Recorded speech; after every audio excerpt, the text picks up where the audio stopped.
Welcome back to another wonderful edition of Campus Life. On tonight's show, we're going to talk a little bit about some freshmen that maybe didn't have the best 2020, like most of us. Some big news that happened in the college football world this week, amongst some other things. But as always, I'm Austin. And this is Colin. And I think we're just going to jump right into it. Our last show here at 2020. Looking forward to 2021. I'm still trying to figure out what my New Year's resolution is going to be, but I guess I'll worry about that in a few days. Yeah, I mean, mine's going to be the same thing it always is. Eat better, lose weight, work out, that kind of thing, and we'll see if it happens this year. But I'm not hopeful. What is it? 27 times the charm, 28th time, however old you are. 27, thanks. But no, perfect. I wasn't making New Year's resolutions as a baby, so. Oh, you weren't? And I didn't start making the eat better, work out, and I didn't start making those until after college. Okay. Maybe the late college. That's fair enough. All right. Well, we're going to begin tonight's show with probably some of the sadder news we'll ever talk about here on the show, and it's Ty Jordan, former running back here from Utah, 19 years old, was killed in an accidental shooting this past week. It's always sad to hear about someone young like that passing away. It's even sadder to hear about around the holidays. I know his family had lost his mother earlier in the year, so I'm sure this was, already a difficult Christmas for them, amplified obviously by Jordan's passing. He was offensive freshman of the year this year in Pac-12, Pac-12 second team 2020, and he only played 5 games, but it looked like this kid had a really bright future. Even just outside, being excited to have him on some of my teams. It just sounds like he was a good kid from all the stories that I've heard. So just some thoughts going out to his family and to the Utah program and all their fans. Yeah, and I mean, that's the biggest thing. Like, you could say all of the accolades on the field and everything like that, but at the end of the day, this was still a 19-year-old kid. He hadn't even really gotten to live his life yet. And I can't even really imagine what his family is going through. When I was, get personal here for a second. When I was in high school, I had a teammate on the basketball team who died in an accidental gunshot. He was 16 years old, and it shakes a team, and you just never. It takes a while to fully recover, and I'm sure the family never will. So. Definitely thoughts and prayers out to the family especially around the holidays and everything. You can't replace the loss of a life like that. Yeah. We're not going to talk about the, any potential fantasy impact at this time. That seems a little inappropriate to do, maybe at a later date. But we just wanted to, address that since it seems to be the biggest news tidbit in that world at this time. Moving on to some other news, a little bit happier, hopefully. So we had some big news break here around Christmas time. Colin, I know you want to talk a little bit about one of the last kind of big commitments in the college football world this year. Yeah, I mean, this is definitely one of the last big guys to commit. There's still a couple of them out there, but that'd be Kamara Wheaton, number 2 running back, 5-star, going to Bama.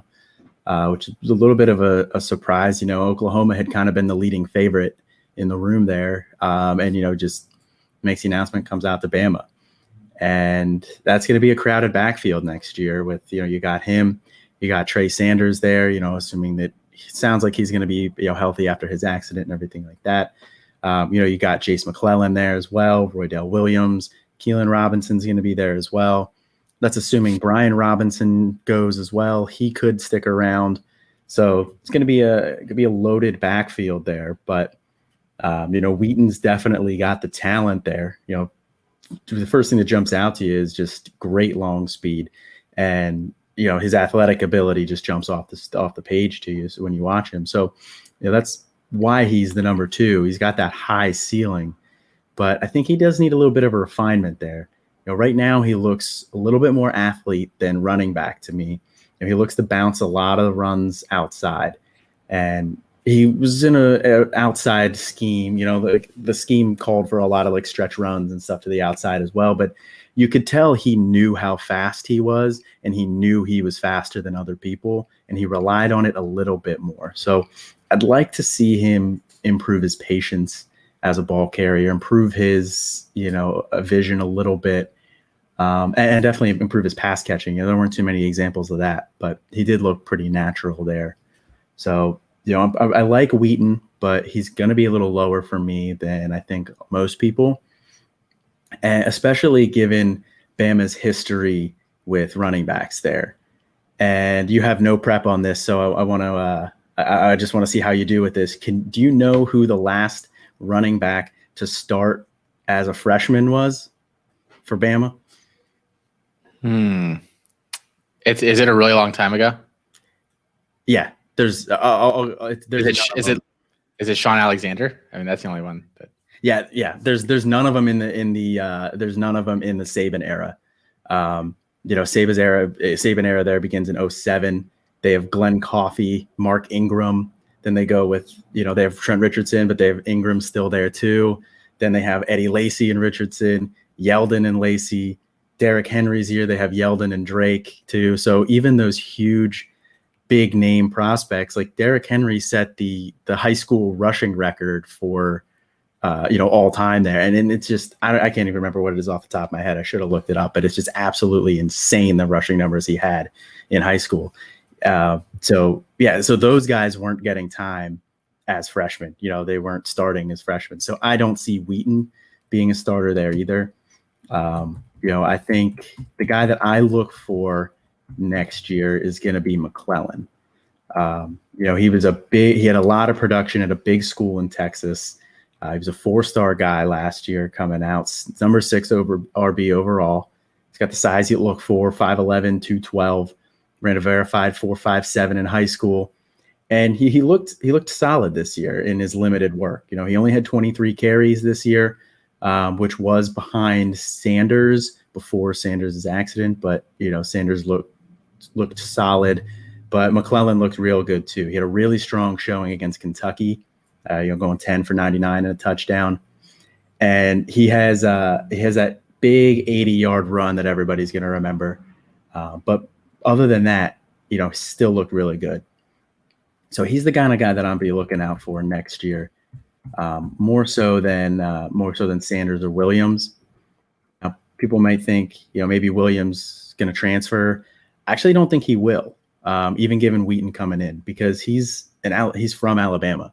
So you got to figure that Williams probably grew up dreaming of playing for the Crimson Tide, and maybe he does transfer, but I could see him sticking around and just being one of those guys like Brian Robinson, like a Damian Harris, who just never really is the guy there, but still is, still productive overall.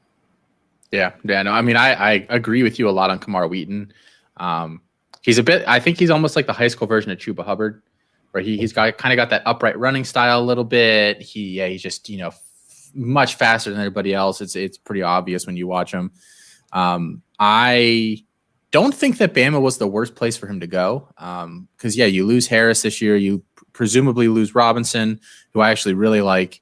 And then you have Sanders, you have Jace McClellan, you have Roydell Williams, and that's really it in their backfield. Keelan Robinson was on the team last year and flashed, but he's not even listed on the depth chart. He hasn't officially transferred or anything, but he's just not around at all. So I don't know what's going on with him. So they need another body there regardless. I am pushing back a little bit on the narrative that McClellan is going to be the guy next year. I still think Saban's going to give Sanders every opportunity. And this is not coming, I was never a huge Sanders guy. He's kind of like Najee in the sense that he's that bigger back that Bama and Saban kind of likes to kind of ground and pound there in the SEC. But he was getting the touches before he got hurt. And the car accident's a fluky thing. It's not like he went out and blew out his knee again. So I think Saban's going to give him every opportunity to come in and re-win that job.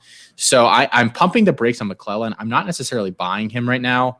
I know a lot of people are saying, he's kind of the guy to buy. I'm still advocating for Sanders, but I think that backfield is going to be really muddled more than a Bama backfield has been in a while in 2021. Yeah, no, I completely agree with you about it being muddled. And honestly, with a lot of people tending to lean towards McClellan being the guy to buy, it's probably a good time to zag and look at a Trey Sanders. So if you're looking at it strictly from that point of view, I don't think that's a bad way to go about it. But I do think this could be a backfield where it's like the Derrick Henry, TJ Yeldon, and Kenyon Drake type backfield, where it's just three guys. You never really know who's going to break out. So there's going to be a lot of guys there with the opportunity to break out, and it's just going to be interesting to monitor in spring, who's getting the touches, because you think Sanders is going to be healthy by that point. You would hope so. It didn't seem like it was anything too serious in the car accident. I mean, I don't really think they got too into specifics with what the injury was. But the thing that worries me a little bit with Sanders too is the foot injury the year before. Oh, that's right. It was a foot, not a knee. Yeah. It was a foot injury in camp. So, he's got a little bit of an injury history. So it's just something to keep an eye on, I think. Yeah. No, that's fair. Spring will be big. Have you read if Wheaton will be on campus in the spring? That's not something that I've seen yet. He did declare, obviously, kind of early, but I would be probably surprised to see him on campus in the spring, given that he did declare a little bit later than the normal early signing day guys or the people who signed, earlier than that. Given that he didn't really make up his mind until the other day, I would be a little surprised if he's on campus, in the spring. Yeah. And for Oklahoma, I mean, it kind of puts a wrench in their plans because they don't have, their backfield is already kind of muddled, and it's really not clear, like if Ramondre Stevenson's going to come back or what they're going to have starting next year. But that's a really big blow to them and the class that they were trying to bring in. Yeah, well, Pledger entered the transfer portal, I believe, as well, right? So, the one guy that you thought, okay, maybe he'll be back, maybe he'll give us a little something, him and McGowan, and Pledger's gone. So I wonder he put his name in the portal. He could withdraw it now that Wheaton's not going there. So, we'll see what he does. But, yeah, that's going to be a wide open competition for Oklahoma. Yeah, could be the McGowan show. In 2021 and 2022. Yeah. And obviously you want pieces of that Oklahoma offense. Yeah, exactly. So one of the other big pieces of news was the return of De'Aaron King, who's going back to Miami for his 6th college football season. Guy's just been around for forever, man. Like, I feel like I'll go back and watch like grainy footage of like 2000s Miami and like De'Aaron King is like on the sideline or something. Like he's been around for forever, but I think more than anything, this signals that the NFL just doesn't want this dude. Because you have to feel like, he's been around long enough where he's able to put out feelers and see what teams are thinking. And I'm not a huge De'Aaron King guy anyway. He's listed at 5'11", 202. If you actually believe that he's 5'11", then I have a bridge to sell you. That there's no way this dude is 5'11". He's a tiny guy. He makes Kyler Murray look like a prototypically sized quarterback. And I don't believe in his throwing ability at all. He's played against like very cupcake defenses for the majority of his time in college, and he's still never been like a particularly efficient passer. This year, he's topped. He's been around 63% completion percentage for most of his career. But his, his yards per attempt and those kind of his stats have not exactly been elite for the college side of things.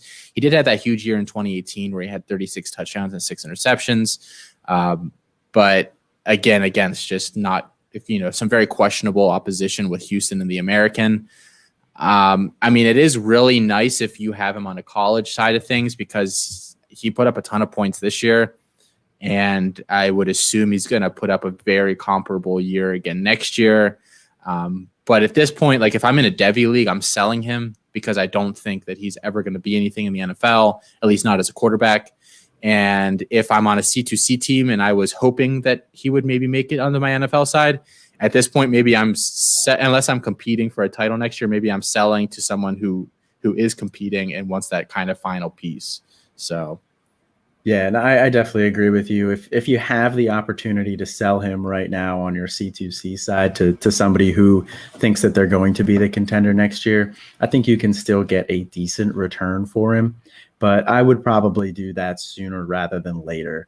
Once the news wears off a little bit, and other people become the new shiny object in the media and everything like that, I think you're gonna regret if you don't sell King right now. Again, unless you are pushing for the chip and you're one quarterback away.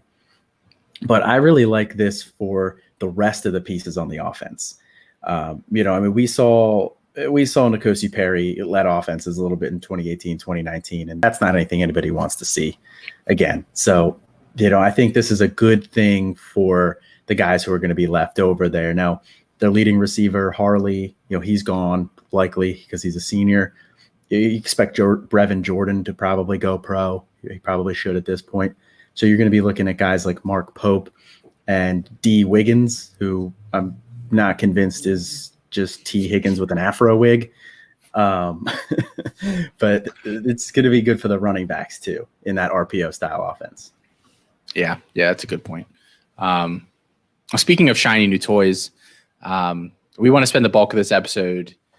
Last episode we kind of talked about National Signing Day. Everyone gets excited with these new freshmen that are coming here. So there should be plenty of value to be found in some of these freshmen that maybe came in 2020 and didn't really produce right away. So we wanted to take some time tonight to talk a little bit about a couple of guys at each position that we think are primed to you grab a starting position or just put up more production than they did in 2020. So, Colin, who is a top quarterback that you think is finally going to get some time this year and do some damage? So the first guy I was really excited to talk about here he's a guy that we mentioned previously on the shows. He's a guy I mentioned in a tweet on Twitter there, and it's Hudson Card for Texas. He's the 4-star guy. He's the number 2 dual threat quarterback from last year in the class. And with Sam Ehlinger going to the Senior Bowl, it's sounding like people are starting to think he's not going to use that extra year of eligibility. And it sounds like he's going to go pro. He's going to leave campus. Now, obviously, nothing's set yet there with that. I don't believe he has to go pro by going to the Senior Bowl. I think that's still kind of a gray area with this year of extra eligibility. But, assuming he moves on, I really think that's Hudson Card's job next year. Now, Jaquindon Jackson, they brought him in the same class as Card. He was the number 3 dual threat quarterback, also 4-star guy, but he transferred. He just went to Utah. So it's going to be him and Casey Thompson. Casey Thompson was a 4-star guy in the 2018 class, but he was recruited for that old scheme. And there was word that Hudson Card was really coming on towards the end of the year in practice, and that he had pulled even with Casey Thompson, but they left Casey Thompson as the number 2 guy because of the experience that he had. He'd been around for a while, so they leaned on that route rather than just throwing Hudson Card into a meaningless year. And moving up the depth chart. So you might see a little bit of a battle between those two during the offseason, but I would expect Card to win that job here in the spring. And the only guy they're bringing in this year so far is 3-star Charles Wright. He's the number 32 pro style quarterback. So not a lot of competition there. Maybe they bring somebody in the portal with all the quarterbacks are in the portal right now, but I think that'll just be more of a depth kind of a move.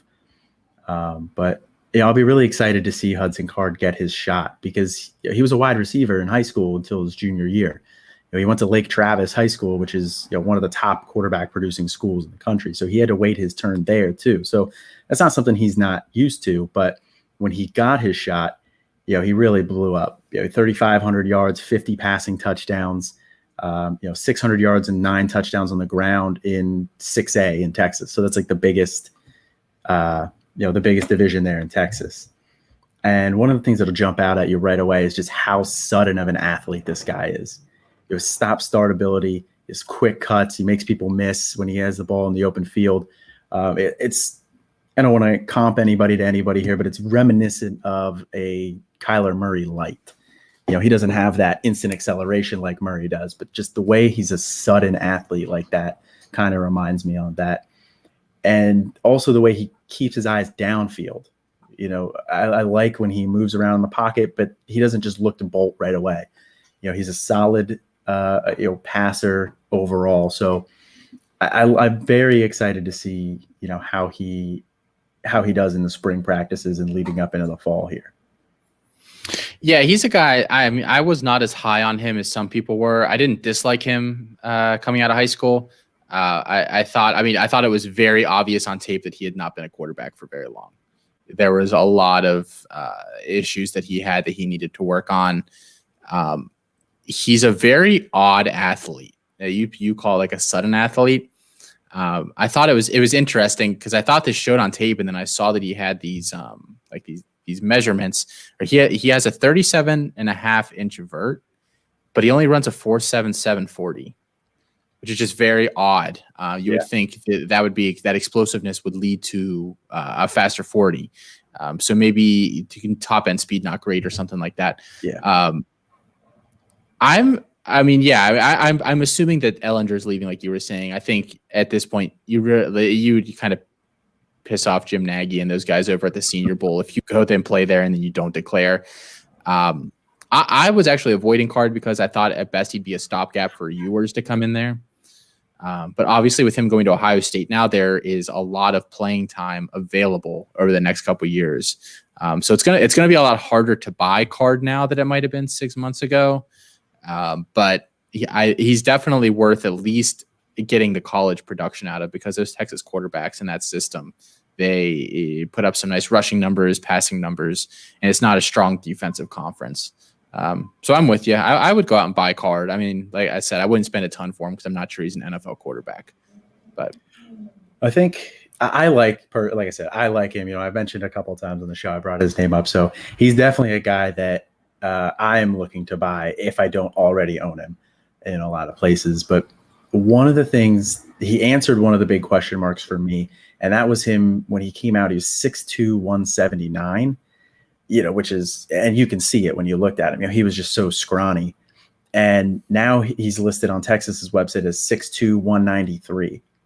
So that's more of the size that you're looking for there. Maybe see him get up to 200, hopefully. But I think he can stay at 200 and still keep that, like I said, like the sudden athlete. Like you said, he's definitely quicker than he is fast, which you can see. But you don't need to be a speed demon at the quarterback. You want a guy who is, he can move around quickly and move around well in the pocket. So definitely a guy I'm high on right now. Yep. Well, I'm looking at a dual threat guy too. It's Evan Prater from Cincinnati.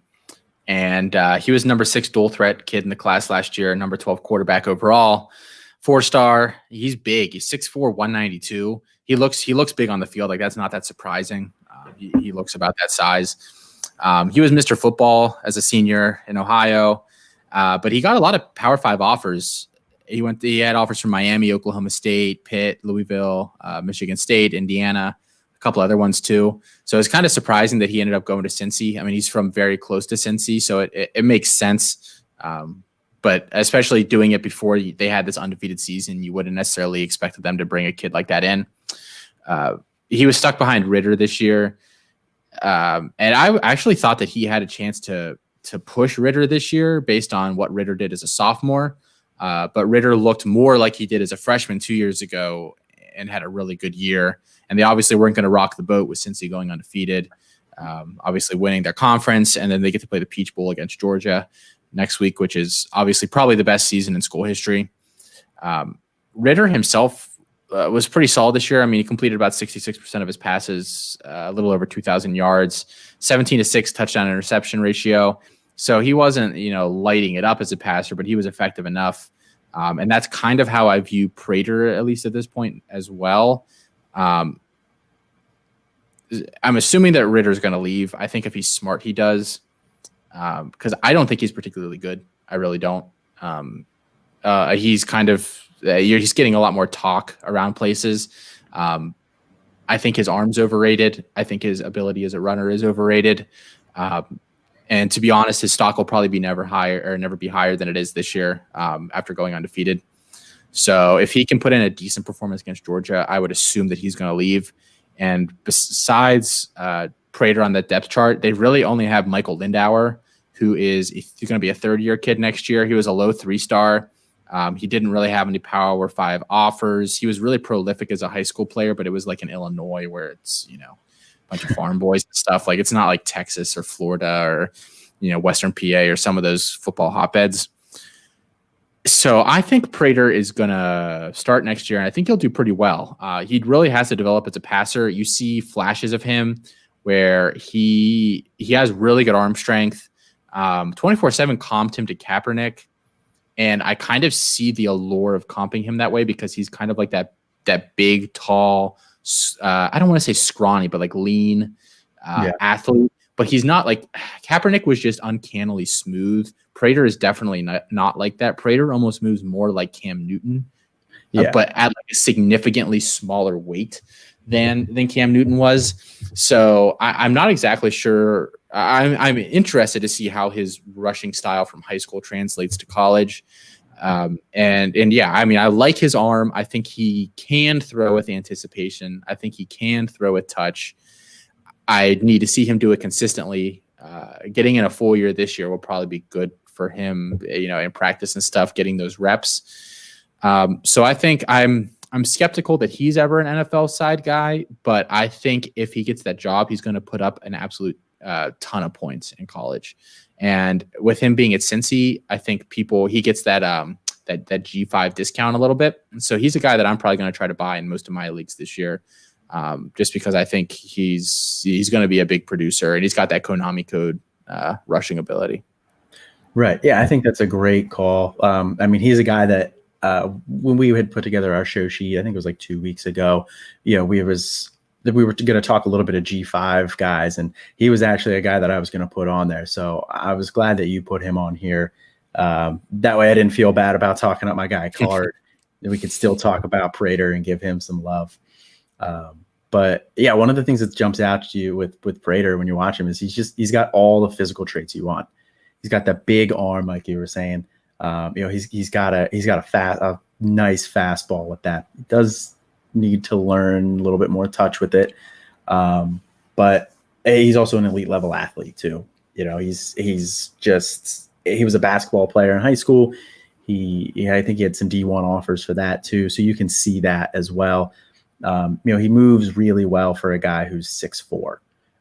That's something we talk about a little bit on this show is your kind of movement skills. And I think he has elite level movement skills for a 6'4" guy who's a quarterback and not necessarily a wide receiver. The thing that stuck out to me that has me a little bit concerned is he gets kind of flat footed in the pocket at times. He just kind of stands there a little bit. And, I saw too much of that with Christian Hackenberg when he was at Penn State, and obviously not comping these two because they're very different players, but just that, just being flat footed too much in the pocket, it just has me a little bit worried about that. So I want to see him, develop his footwork a little bit better. But no, I'm definitely a guy that I would be interested in buying as well. Yeah. Yeah. And I think he's very similar to Ritter in a lot of senses. So they don't have to change that offense or anything for him. So kind of Card's a similar way where, his skill set probably meshes right into what they've already got there. So, which is nice to see. It feels like you can project them a little bit easier. Yeah. Knowing, what the guy before them did with a similar skill set. So right. Now, my only concern there would be, obviously I don't think Luke Fickell's going to leave this year. There's not really any job open that would warrant that, but you got to figure with the way that he's turned Cincinnati into just a perennial, G5 powerhouse team. He had them at, it's like back-to-back 11 win years before the undefeated year this year, I think. So, you got to figure he's going to leave at some point when the right job opens up. So if that's, next off season, I'd be a little bit concerned about it, but that's something that's down the road. It's just something mindful of. Yeah, you kind of hope that Prater takes the job this year and then just, can hold it for whoever comes in. Yeah, Exactly. That's a good call. All right, moving on to running back here a little bit. We both like this guy, but I think you actually introduced me to him. So tell us a little bit about Lawrence Toafili. Okay. All right. My guy from last year, your guy was Chip Trainum. My guy was Toafili last year. 4-star guy, number 19 overall running back. The thing that stuck out to me a little bit last year was he was a little thin, needed to add some weight. He's 6 foot 180, but he's a very fluid athlete. He moves like a guy who is smaller than 6 foot 180. He's very good lateral agility. I really like his dead leg move. It's, again, not a 1-for-1 comp or anything like that, but it's reminiscent of DeAndre Swift's dead leg move, where he starts going and then it just all of a sudden just switches direction on you and just leaves a guy, in the dust. And he also has really good long speed too, which you actually saw a little bit this year at Florida State. He had 5 of his 37 carries went for 20 plus yards, and he had a 73-yard touchdown run. So he's got the speed and the athleticism you look for, but he doesn't go down easily either for a guy who was that thin. He had a little bit of power in his game. Now, definitely needs to bulk up, maybe add a little bit more to it. But I liked seeing him run through a couple guys here and there, and I also liked seeing him line up out wide at times in high school. So that shows you his ability as a pass catcher. And, he had 12 catches for 120 yards this year at Florida State, which was the most yards for the running backs. Now, Jashawn Corbin had 19 catches, so, right there with him. But, the biggest concern with me is going to be how the shakeout is between him and Corbin. Now, Corbin really started to come on towards the end of the year here. Now, he's going to be a redshirt junior, so he will still be there for a year. But Norvell's offenses in the past have supported 2 running backs with no problem. You had Tony Pollard, Darrell Henderson, Kenny Gainwell, and Antonio Gibson. So I think even if Corbin does hang on to the starting role, air quotes starting role, I think Toafili is going to be a guy who definitely can work in there and is going to be a guy that is going to be productive at least. And then best case scenario, he ends up taking the job in the spring, like I think he has the potential to do. Yeah, I wrote down the big thing for me was Corbin's going to be in the way. I think Corbin is a huge post-hype sleeper going into 2021. I think a lot of people expected him 2 years ago to break out at A&M, and then he got injured and then ended up transferring out to Florida State. He's a lot bigger than Toafili, and the thing that actually concerns me a little bit about how they view the two of those backs is that Toafili played a lot of wildcat quarterback in high school. Like a lot. Like that was basically his position. He didn't really throw it all. Like they just direct snapped everything to him and then he went. So I would have thought that would be his calling card. But toward the end of the year, Florida State ran a decent amount of wildcat because they just didn't really have any quarterbacks alive on the roster. And Corbin got those touches. So that is a bit telling to me in terms of how that coaching staff views the two of them.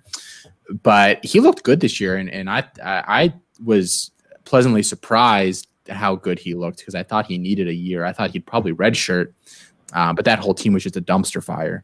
Right. So, I mean, dumpster fire is a great situation for guys that maybe shouldn't get a job to do that and hold on later. So, and I would assume with McKenzie coming in next year and another year under Norvell that some things will be cleaned up this offseason. So I liked him a lot. I think you like him more than me. I'm not sure he's a buy. I'm not sure he's a sell either. He's almost more in the hold category if I'm looking at him. Yeah, I agree with them being probably more in the hold category overall. But if you can buy him, I definitely would.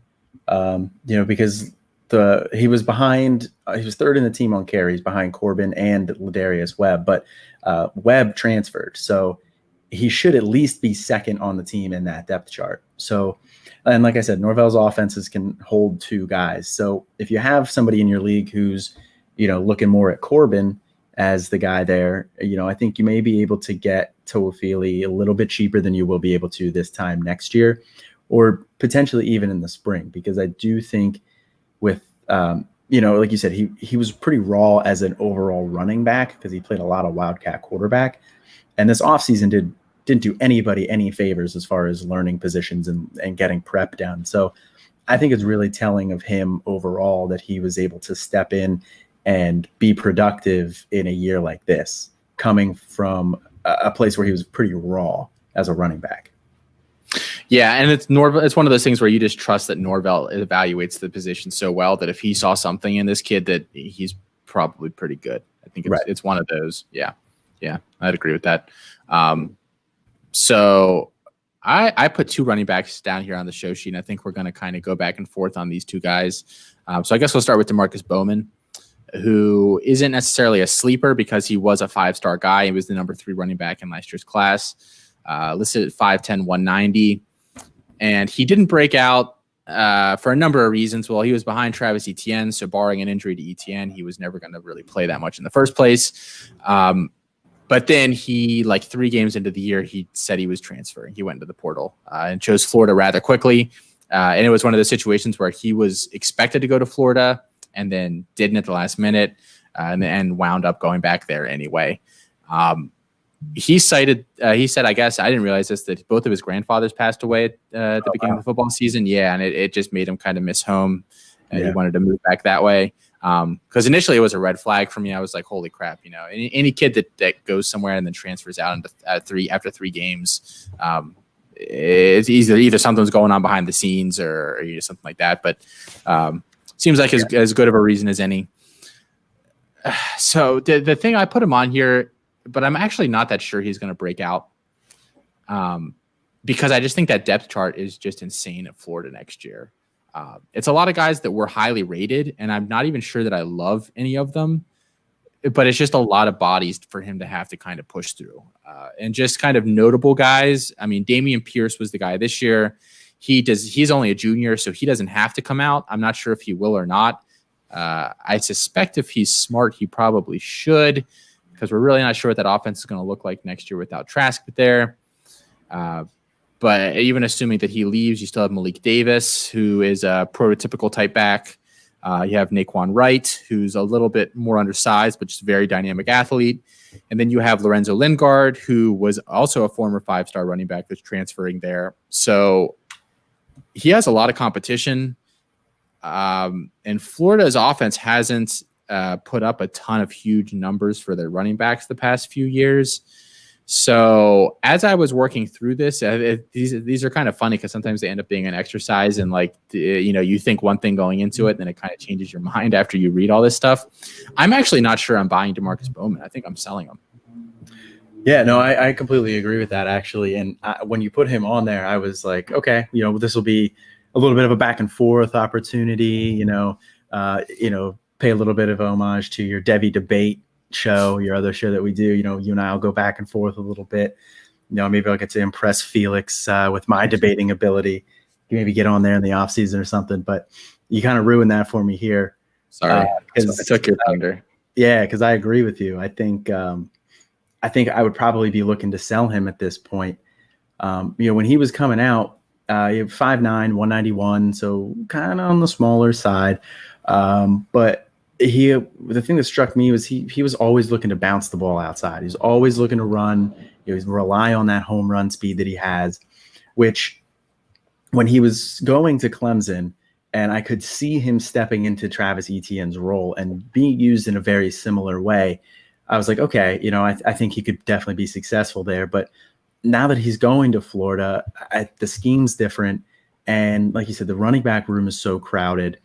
And Dan Mullen just doesn't have high producers at running back. Like, he's just not known for that. He's known for, quarterback development. He's known for because he had Dak Prescott there. He's known for spreading it out a little bit more. So I'm a little bit concerned with him going to Florida there. So he would be a guy I'd be looking to sell as well. Yeah, and I think he has enough name recognition. It's really nice. It's kind of like rookie, people have done those studies with rookies where they kind of, if they're like a first round rookie pick, they don't really lose value their first year. They at least maintain it. and that's like the chance to sell them. Like N'Keal Harry last year, if you sold him in the offseason, you got infinitely more than you would get for him now. Yeah. Where you basically like you'd have to pay me to take N'Keal Harry. I could, and I think freshmen are the same way, especially because they don't always, there's a lot of times there's a kid in front of them. So yeah, I mean, I think you can still sell Bowman based on his name and get something pretty nice back. Maybe I'm looking to get a draft pick for this year, or a lower rated guy that maybe played decently, but people could still be skeptical about. I'm trying to think of someone off the top of my head, maybe that, maybe even like not even at the running back position, but maybe you could go and get like a Jordan Addison. Yeah. Or you know what I mean? Or someone like that. I would do that all day if I could get Addison for Bowman. Yeah. Yeah. And I would even flip Bowman for in this year's rookie class, depending on what the way your C2C league is structured. I would, with how deep this rookie class is, I'd probably flip Bowman for early second. If that's the best I could get for him, I would take it. Yeah, I'd agree with that. I'd be happy with that. And the other guy I threw on here, I think this one we might disagree about a little bit, is Ashad Clayton from Colorado. 4-star kid in last year's class. He was number 17 running back. He is one of those stories where he had a lot of offers initially. He was supposed to go to LSU, and then he got a knee injury. LSU backed off a little bit. And so he ended up going to Colorado. Obviously not as prominent of a program as the Tigers are. And Colorado only played a few games this year. So it's really hard. Like a lot of those Pac-12 teams, it's just really hard to gauge where some of those players were at on the depth charts. He got some touches this year. I mean, he had 7 rushes for 31 yards, 2 touchdowns. There were like 4 other guys on the depth chart that got more touches than him. And I don't believe any of them are leaving this year. Could be wrong on that point. I know at least Broussard and Mangum aren't, and those are probably the 2 best other backs in that backfield. I am very much a Clayton truther. I thought he was much better than the 17th overall back in the class. I had him hovering right around 8 to 10. So I don't think it's often that you get that kind of talent at a school like Colorado. I think the cream is going to rise to the top. And I think you can use his down year this year to go buy him on the cheap and get some great college production. And eventually, I think he's an NFL type guy. Yeah, I think, you're right. This is a guy that we're going to disagree with a little bit here. I liked Clayton coming out for sure. I thought he was higher than the 17 RB overall as well. His movement skills for a guy at 6 foot, 200 pounds, was really impressive. He had great lateral agility. He makes guys miss, left and right. And he had good long speed as well. So he could break the runs, but I really liked that he was going to Colorado. Colorado they're far from the national, powerhouse team. They're the team that's a little bit stuck in the past as well. Now what Mel Tucker went to Michigan State, and the name of the guy is escaping me right now who came in there, but he's similarly of the older school mindset where they're going to kind of look to run the ball, pound the ball, because they just don't get the, aside from LaVisca Chenault, who we still have no idea why he ended up there, but they don't end up with like top level athletes, and they don't end up with, good skill position players. So their bread and butter needs to be running the ball. So you want the running back for Colorado. And my concern is with how good Broussard has looked this year. He was a workhorse this year. A redshirt sophomore. He had 25 carries and 100 yards in over 100 yards in every single game except the last game where they played Utah, where he had 14 carries for 80 yards. He had 800 yards total in 5 games, which that's just impressive. He had 300 yards against Arizona, which still impressive, but a little less impressive because it's Arizona. And he's a little undersized at 5'9", 185. So I could definitely see, a little bit of thunder and lightning roll there with Broussard and Clayton, especially because Broussard was a 3-star wide receiver when he entered college. So I think there's the opportunity for Clayton to jump Magnum. Magnum wasn't really anything special there. So if Clayton can step up and be, kind of the thunder lightning role, he's a guy I'd be interested in buying, especially if somebody is, wasn't as high on Clayton coming in as we were, and isn't really paying attention to the Pac-12 up there, especially because Broussard does have a little bit of an injury history. He did miss all season last year. He missed some games his freshman year, so I think Clayton can definitely jump back into the number 2 role and be in line for a potential injury away from really taking over that backfield. So I like Clayton, but I don't know if I would necessarily put him this high on my list of guys that I really wanted to talk about. Interesting. Okay. Yeah. I am intrigued. I mean, if they are going to pound the ball, I think like you said, there's going to be some touches to go around. I do need to sit down this offseason and watch Broussard more. I watched like 1.5 Colorado games this year. I wasn't like blown away by this kid, right. But I wasn't like specifically like I was just watching the game for enjoyment, not to watch Jarek Broussard. So I'll sit down a little bit this offseason and see what I can get out of those games. Yeah, and I didn't watch a lot of Colorado football either. I mean, honestly, I didn't watch a lot of Pac-12 football this year just because they started so late in the year that by the time that they were like really looking to ramp up, you were already focused on other storylines. At least I was. So I didn't watch a lot of Pac-12 football, and they're on later too. So I feel like I watched more Pac-12 football this year because they had like some noon start times and stuff out here on the East Coast. They did.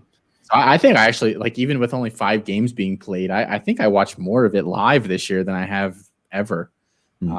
It was kind of fun watching some of those games that are usually on at like 11:30. I'm like a zombie at that point because I go to bed at like 9:30 like a grandpa every night. Yeah. So I'm a night owl, so I'm usually up for the Pac-12 after dark games. Little craziness to end your Saturdays. Yeah. Cool. Yeah, I think that covers running back. I mean, there's probably some other guys. I mean, this is a series that there's plenty of people to talk about. We'll probably do another one of these at least once more this offseason. So if there's a guy that we don't talk about, let us know. He's probably on our list to talk about later. Well, that's one of the beautiful things with C2C is you never run out of content, and you never run out of guys to talk about because there's so many different things that change. There's so many different prospects, so many different teams. It's just, and you got the guys coming in, and there's just so much to talk about all the time that we can never get to all of it. But, definitely reach out. Let us know if there's a guy you want us to look into and talk about on the show. Just wait till our Akron episode. It's going to be really good. So I know you guys are waiting for the Akron content. All right. Moving on to receiver. We both have some intriguing guys here that were ranked pretty highly in last year's class. So who's your guy? So my guy is 4-star wide receiver, number 11 in last year's class, Jalen McMillan. I went to Washington. He was 6'1", 185, so got good size there. Could stand to bulk up a little bit, but I don't necessarily think he needs to, just because of the type of player he is. He's a really solid athlete, and one of the reoccurring themes of the show is just the movement skills and everything like that. So, and he moves well for his size too. So I don't necessarily think he needs to bulk up, but he definitely could. But one of the things that I was actually really interested in as I was looking through this is he redshirted this year. He played in 3 games, but Washington only played in 4 games total because of COVID. So everybody on that team could have redshirted with that rule. So I thought that was actually really smart of his. But, he's a guy who had some hype coming into Washington, at least on my end. Like, he's a guy I was very interested in. As a sophomore in high school, he had 1,800 yards and 21 touchdowns. Followed that up with 1,419 as a junior, 1,612. And this is in California. So I'm assuming it's good competition, but I don't really know because he did look bigger and faster than a lot of the guys that were on tape with him. So this is a little aside here. That's one of the things I want to do this offseason is look into a little bit more about like the level of competition for some of these high schools, because One of the big things with Julian Fleming, the number 1 wide receiver from last year, 5-star guy, is he went to little old Southern Columbia in central Pennsylvania, which, that's a school that I played. That's in my district in high school there. So, so I'm familiar with them, and they're very small school. They're a powerhouse for the area. They beat up on everybody. There's no competition there. So I wasn't really that impressed with Julian Fleming. I took that with a grain of salt just because I knew the level of competition that he was playing against. And he was just bigger and faster than all these other guys. Like in our district, if you're looked at by a D3 school, you're a good player. So we're not churning out any prospects. The last potential prospect that we had was Brandon Smith, who went to Penn State as a walk-on guy and made a little bit of noise as a linebacker. So, just as a little bit of a side, there's something I want to do. So I'm not sure what the level of competition was there, but he clearly put up huge numbers. He was also a D1 baseball recruit too, and he was a state track runner. He made the prelims in state as a junior, ran a 10.6 700 meter. So he's got that multi-sport athlete, that profile that I look for as well. So you can tell he's got the speed there, but not only the speed, I was really impressed with him when I watched him the first time through, and I came away again rewatching him again really impressed with how technically refined he was. He has a great release off the line, really good footwork. He's a smooth route runner as well, quick in and out of his breaks, good stop-start ability. So I think he's got a lot of potential there. And the thing with him too, being the 6'1", 185, is the other 2 big name guys on that roster right now are Puka Nakua and gonna butcher this last name too, Rome Adonize. They're both 4-star guys in their classes, but they both look like outside guys. Yeah. So I think there's definitely room for McMillan in the slot. And my initial comp to him was Jerry Jeudy. So, maybe not necessarily accurate right now because Judy's a little bit better with the ball in his hands. But overall, that was the impression that I got for him. So I'd like to see him in the slot there, but definitely a guy that I'm keeping an eye on here for next year. Yeah, I had him marked down as basically discount Raheem Jarrett. Like everyone really liked Raheem Jarrett, and I thought they were very similar stylistically and pretty similarly sized. Jarrett is a little bit thicker. He's like 6 foot 208, and McMillan's like 6'1", 185. But like in high school, I didn't think Jarrett was like noticeably, that much of a bigger kid. So that was I thought like if I couldn't get Jarrett anywhere, which I didn't end up getting Raheem Jarrett anywhere, he went really early. Yeah. And I didn't get McMillan anywhere either. I tried. Didn't really work out anywhere, but that was the plan. So, the best laid plans, whatever they say about that. Best laid plans go awry. Exactly. I'd buy him everywhere. I can't imagine their quarterback situation will be any more vanilla than it was this past season. What's that kid's name? Morris? He just inspires absolutely zero confidence. Nice game manager, but I think in college, like if you have a game manager at quarterback, the rest of your team better be damn good, or else your team is going nowhere. It's not like the NFL where you can, you win with defense and some of that other stuff. I just don't think it's really possible in college. Which for that reason, I would assume that Heward comes in and takes that job. Because A, they don't really have anybody else with Garbers transferring, and B, Morris just is not exciting at all. And they have a lot of weapons there on that roster. So I like McMillan a lot. I'd buy him. But you're obviously hoping that it's not Morris playing quarterback again, because if it is, then he's not going to do anything. Right. Well, hey, Morris doesn't exactly have the strongest arm, so I don't know. Maybe McMillan lives in the slot and can. Cade Otton was the big receiver there for them this year. Now, again, it's only 5 games, but Cade Otton ran a lot of like the over the middle type of stuff. So, and we're not sure if he's going to stay or go at this point. If he's smart, he probably sticks around actually, because this is a pretty loaded tight end class, and the class after that's not looking as great. So he should stick around. But if he does leave, McMillan can fill that over the middle type role for Noodle on Morris. Yeah, I really hope that Auden doesn't stay. On a total, other note, I just love him. I want to see him in the NFL as quick as possible. Yeah. I think he's going to be a really good player. I hope he leaves. Although obviously another year wouldn't be the worst thing for the kid. But. Yeah, no, I agree with you. I hope he goes too, mostly because you can get him at a discount with the way the tight ends are shaping up this year. He's a guy to keep an eye on. If he does come out, you can probably snag him in the late third with how deep this class is. Oh yeah. So my guy is Gary Bryant, keeping it in the Pac-12 here. We talked a lot about the Pac-12. I think there's a lot of value to be found in the Pac-12 with that shortened season. I think that's going to be something that we bring up a lot on this show over the next couple months. But I really like Gary Bryant Jr. And he was a guy that it was not disappointing for me at all that he didn't really put up a ton of numbers this year, because I didn't expect him to play at all. USC has just a ridiculous amount of wide receiver depth. They probably have the best wide receiver room in the country. Outside of maybe Alabama, probably has the better Ohio top State. End. You're right. I gotta stop making up stuff on the spot here. You're good. I think they're definitely number 3. Yeah, Bama and Ohio State. They're just in another tier than everybody else.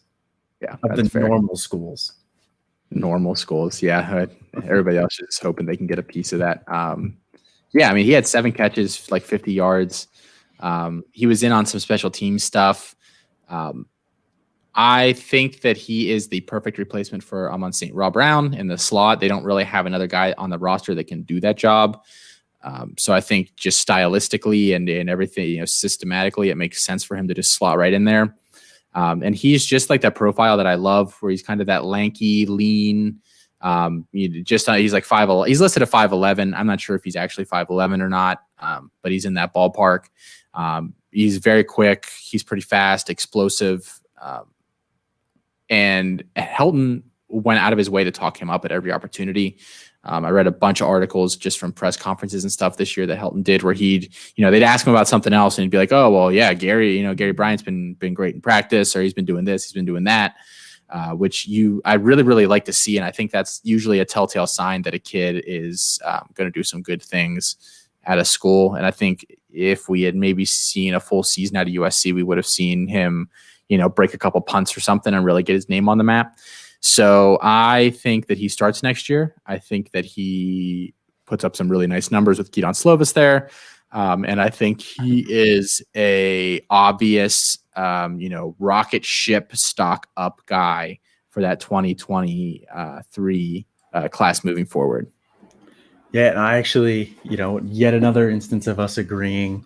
This is definitely a very different show than your other one, like we were saying. But either we're both really smart, or we're giving really bad advice. So it's gonna be one or the other here. Well, let's let's promote ourselves a little bit here and just say we're both really smart, and not that it's the latter of the two.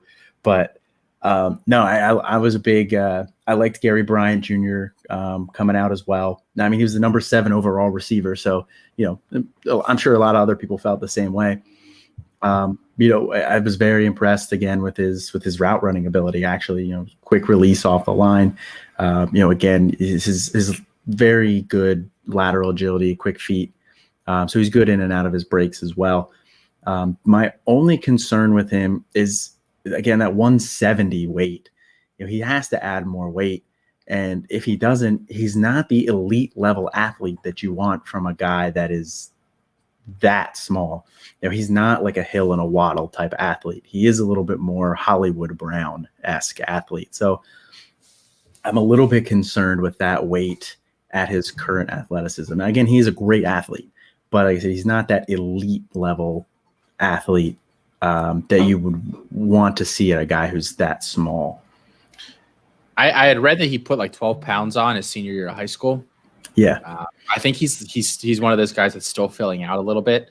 I think for me to be happy about, where he'd have to get to 180 to 185 for me to be happy about it. Yeah. I think at that point, I'm not a big BMI guy. I think that whole discussion is just total just crap science that people that people try to find some sort of metric that to explain stuff that doesn't work. Well, BMI is a crap metric in general. I mean, half of these NFL guys would be overweight based on the BMI scale and everything like that. So I don't put a lot of stock in BMI either. I mean, that would start getting him into that range where I think it's like an acceptable height to weight ratio. And I view his game almost as like a Chris Olave almost, where he's bursty, he's smooth. I don't expect him to necessarily be a huge deep threat. I think he'll win on like short and intermediate stuff. I think is going to be his game. Although he does have the long speed to, occasionally do something deeper. Yeah. But my note for him with the long speed is, he's not going to get caught from behind very often, but he's also probably not going to pull away either. So he's just like very solid long speed. Yeah. But I think one of the biggest things that you pointed out was there's just a very clear role for him next year. He's just going to step right into that slot role because they have Drake London and Brew McCoy on the outside, or the big body guys. And then the guys that they're bringing in this year, they flipped Karan, I guess is how you pronounce his first name, but Ware Hudson, the number 22 wide receiver. They flipped him from Oregon. And they're the favorite for Quadarius Davis, number 17 wide receiver. But neither of those guys are really like slot type guys either. So, I don't see another guy on that roster that's going to be the slot. So I would be very surprised if he's not starting in 3 wide sets next year. Yeah. Yeah. That offense is going to look a lot different, I think. Slovis is going to be the holdover, but no Vaughns and no Amon-Ra, who are kind of the big safety blankets for Slovis. So it'll be a big test for Slovis. And it'll be interesting to see who steps up and who can become an alpha, because a lot of unproven guys overall. Although I think London toward the end of this year kind of showed that maybe he's going to be that guy, but obviously to be determined, I would say. Right. Well, and like we mentioned when we were running through like the conference championship show, Drake London was a guy that I had my eye on there, and he's definitely a guy I have my eye on moving forward. But there's absolutely no reason why this offense can't support 2 to 3 solid receivers on like C2C side. But also I think those 3 that we mentioned, Drake, London, Brew McCoy, and Gary Bryant Jr. all have solid pro prospects as well. So even if you're not necessarily buying them for the production you think they're going to get next year on the C2C side, you still can get them on the NFL side for the future. Yeah, I'd agree with that. Yeah. All right, we're going to skip tight end for tonight because the 2 obvious guys that we would have talked about, we had Gilbert and we had Mayer last year, and they both broke out in pretty big ways. So it's not really worth talking about either of those guys. And after that, it's kind of a crapshoot. Yeah, I'm sure a couple guys will come out of the woodwork, but trying to make a guess at that point will make us look dumber than sometimes we already do. So we're not going to do that. So that's going to be our show for tonight. If you enjoy the show, we would appreciate if you guys would rate or subscribe, rate, and review on whatever platform, especially on, it looks like the majority of our downloads are over on Apple Podcasts or whatever that platform's called nowadays. So if you could do that, you can reach out to either of us on Twitter. I'm at Debbie Dietz. Colin is at Campus2Canton. We have an email address set up. It's campus2canton@gmail.com. You can hit us up there. And tell us if you have a guy that we didn't talk about tonight that you want us to talk about. Like I said, this is going to be a segment that we'll probably do at least once more, if not 2 or 3 times this offseason. And we're going to be doing something similar actually on the NFL show this week. Rookies that came in and didn't quite do what we thought they would this year. So if you have a guy maybe that you want us to talk about on Thursday, let us know that as well. Yeah, absolutely. Hit me up on Twitter, tweet at me. DMs are open. I'm very responsive of that, like we talked about last week. Like Austin said last week, I'm a little desperate for interaction. So reach out. He's a lonely guy. No one wants to talk to him in real life. So no, Twitter's the escape. That's why I worked in a call center for 2 years. Yeah. People had to talk to me. And they couldn't see you either. So that's a huge plus too. That's a huge plus too. You're welcome, guys, by the way, for sparing you my picture on my profile picture on Twitter. Oh, it has to pop up sooner or later. Well, if you dig around, you could find it, but you could find my actual my actual Twitter account from before I was a big time analyst here. But you don't need to do that. All right. Well, that's the show for tonight, guys. Happy New Year. We'll see you guys all in a few days. Happy New Year, everybody. Have a good one.